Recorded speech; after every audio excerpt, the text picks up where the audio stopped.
तर नमस्कार मित्रांनो, finally big boss season 5 Marathi end झाला आहे आणि विनर पुढे आला आहे। तर विनर कोण आहे तर तुम्हाला व्हिडिओत कळेलच।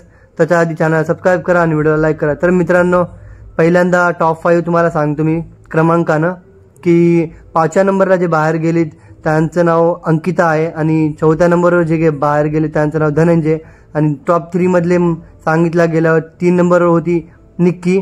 आणि मित्रांनो, आता फायनल मी सांगणार आहे। तर टॉप 2 मध्ये होते अभिजित आणि फायनली म्हणजे खूपच मला आनंद होते हे सांगताना की आपला सूरज भाऊ महाराष्ट्राची शान आणि प्रेक्षकांनी त्याला खूप सपोर्ट दाखवलाय। महाराष्ट्राची शान बान आन काय म्हणायचं ते आता मी म्हणून टाकायलो। सूरज दादा आपला जिंकला आहे। तर मित्रांनो, मला तर पर्सनली खूप खुशी होत आहे। तुम्हाला काय वाटते कमेंट सेक्शन खाली सांगा। आणि जर हा व्हिडिओ आवडला असेल का, हा व्हिडिओ आवडेलच तुम्हाला, कारण सूरज भाऊ जिंकला आहे त्याच्या नावावर चॅनलला सबस्क्राइब करा। आपण आता नेक्स्ट जर्नी आपली राहणार आहे बिग बॉस हिंदी सीझन 18। तर मित्रांनो, तिथं आपल्याला सपोर्ट दाखवा। आपल्या 1K बी कंप्लीट करायचे आहे। तर भेटूया तुम्हाला नेक्स्ट व्हिडिओमध्ये। Bye bye and take care.